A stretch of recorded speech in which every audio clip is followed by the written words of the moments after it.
For 15 years, Transformations has been telling the stories of the men, women, and children who have come through the Sulzbacher Center on their way home. What started modestly has grown to become a beloved and well-supported institution in our community, much like the Sulzbacher Center itself. So sit back and enjoy the story of Transformations, as told by the people who were there, and even some who were there before it began.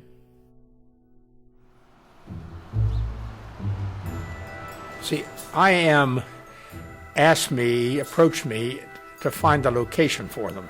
A big key was when we got Jenny Myrick to come in and sort of get city council leaning that way, and this was her district. We had to find a site that was first owned by the city so we wouldn't have to acquire the property, that was zoned appropriately so we wouldn't have to change the zoning. Those are all hurdles that we thought would just add to our dilemma. Every single site had serious opposition. So finally I said, well, damn it, we're going to have to put it in my district. So I started to scurry around and I looked at downtown and I found Henry Cook's courthouse storage area. And I called Henry and I said, you're going to have to move. One thing I want to be sure that history captures is Ed Austin's role in the Sulzbacher Center. What many people don't remember is that he and Jenny Myrick on the city council at that time really led the effort to build this center, and it was part of River City Renaissance. So we were trying to find an event that would be really unique because we think the Sulzbacher Center is very unique. So we were trying to find a signature event that did more than just have people eat chicken and listen to a speaker.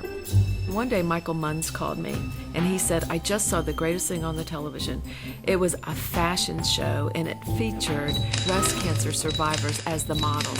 I think we should do this and feature the homeless guests as the models. Being on the board, we were doing okay raising money and I wanted to raise awareness. And after I caught my breath, all I could think of was, please don't make me do this. Well, I have to admit it, I had a very concerned attitude that it would be perceived that we're putting people up, taking advantage of people that are here, and I was a little bit skeptical about it. It was not received very well when I first pitched it. Somehow we pulled it together, and you know, that first year when we were getting ready for the very first Transformations, Hurricane Floyd came, and so we had to put it off, I think, a week. And even with that, we still had like 300 people in the audience, and we knew right away it was going to be successful. Out of that came a very serious six-figure contribution from a person who was there who called us afterwards and said, I was so moved and I was so touched. I heard the results of what the center does, and for that, I'm willing to support you in a major way. The word itself, Transformations, really captures the essence because it really does celebrate and tell the story of the transformation that occurs as a result of the Sulzbacher Center. You know, that first event was such a risky proposition, and the night was magic. If you look good and feel good, I mean, you're going to present well. That was very important. I knew about the Sulzbacher Center, but that was the beginning of my involvement because I saw firsthand what they do. I heard the stories and was able to really feel it. A family came out on stage, and I heard my daughter gasp. And she was teaching at the time, and one of the girls in that family was her student. And the thing that stuck with me, other than my daughter's rather emotional reaction, was that's the face of homelessness. She had no idea that little girl was living at the Sulzbacher Center. One of my favorite transformation stories was the story of Anthony Littlejohn. Well, he was our second holiday card artist. And when Anthony won that holiday card, his life really did transform. All of a sudden, he cared a lot about his studies. But I can remember when he walked on stage, he had his painting. He was all dressed up. He looked so cute, and they were playing Jingle Bells in the background. And it was just a marvelous moment. I didn't know how important it was. The second time I went, I actually understood how important it was to be able to make this as great as possible because it was for a purpose, and it was an important purpose. You're talking about thousands and thousands of lives that could be affected. I went to Mississippi State University. I was given a football scholarship. Had an absolutely wonderful time. Played SEC football, big-time football. It was fun. I really knew that I accomplished something. You go through things for reasons, and because you go through those things for reasons, you got to learn from them somehow. And if you can learn from them and able to take those and say, I've been through that before, I know how to handle this, and so I'm going to keep on going, I'm going to keep on functioning, and at some point in time, this is going to work for me, but I just got to keep on working.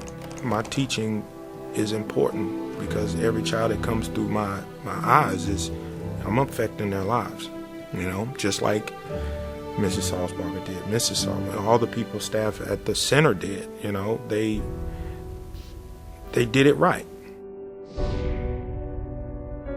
Diana Bass and her 3 children lived at the center in the late 1990s and were featured in Transformations in 1999. Her son Sean's artwork appeared on the first ever Give a Good Night holiday card. They successfully moved into a home of their own, and Diana eventually came back to serve on the Sulzbacher Board of Directors. We lived in a van for about 5 months. Well, they taught me 3 main things. 1, have a goal and set it.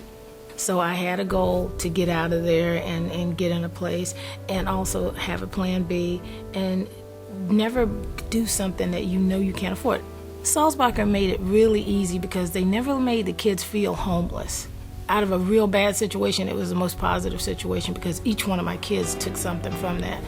There were lawyers and accountants and engineers who came in saying, be what you can be. There is no reason why you can't. A lot of people leave a homeless shelter and they don't ever want to remember it. I don't ever want to forget. I remember when we were homeless, we would ride through neighborhoods and go, we're going to live in that house, or we're going to live in that house. And when we closed on our house, my husband and I, he didn't understand. But when they gave me the key and I opened that door, I was like, she said I'd do it, and I did it. What they gave me and my family. Adwan Whitfield walked away from an abusive marriage and lived on the streets for months before moving into the Sulzbacher Center in 2006. With their assistance, he was able to eventually move into a home of his own and became an employee of the center. He gained custody of his son and has remarried. He was featured in the 2009 Transformations event. The Sulzbacher Center for me was a defining moment. Being at the shelter really forced me to see what I needed to do to get what I wanted out of life. The biggest thing for me was the case management. Ron gave me a lot of good advice and brought the reality of my situation in front of my face so that I could really address the issues, and I had to make decisions to remedy those issues. Now I went back to get my bachelor's degree, and I received my bachelor's degree from Florida State College, and now I'm pursuing my master's degree in management and strategy, so I'm excited about that. My mother invited me to attend Transformations, and I was hooked. As soon as I left, the next year I was on the committee, and then I chaired the event, and then after that I became a board member. When we first decided at the center to start doing it ourselves, this one year we decided to move to the Florida Theater. But I was downtown assessing the situation at the theater, and Kevin called from the kitchen and said, we need help. We need to make 4,000 sandwiches. And this was only a few hours before the event. So we rushed to the kitchen, and there's residents and there's volunteers, and everybody just rolled up their sleeves, staff, and we made 4,000 sandwiches. And it's, to me, just seeing everyone get together, unified, to make the event successful was just really, really amazing to see. And a lot of fun, too. It really was a fun time. It really is remarkable the way the community not only supports the event, which leads to support of the shelter and its mission, but the transformation of the folks as they walk out. It's an amazing thing. When I joined Sulzbacher in 2007, I asked that question, is transformation still relevant? And our team put together focus groups to ask them, Is this event important to you? Does it continue to serve our center and the community well? What do you think? Should we change it up? And the answer we got was resounding, don't change a thing. People love transformations. I remember one time at the Florida Theater just thinking that people that went to transformations just thought they were going as a philanthropic, fun night. But boy, they took so much more from those stories. It was just incredible. Sulzbacher really wasn't just a place that people went to get food, and it really helped people. It really transformed them and continues to do so. And one of the experiences that I really enjoy is mingling with staff during transformations, because a lot of what we see on stage is a product of the staff of the Sulzbacher Center and the great work that they do.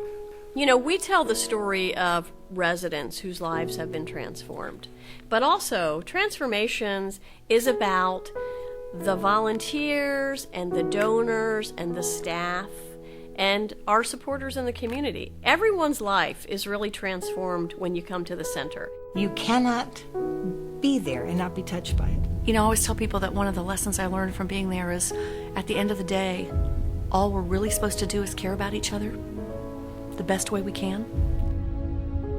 But it's so much bigger than that. And it's such a symbol of the heart of Jacksonville.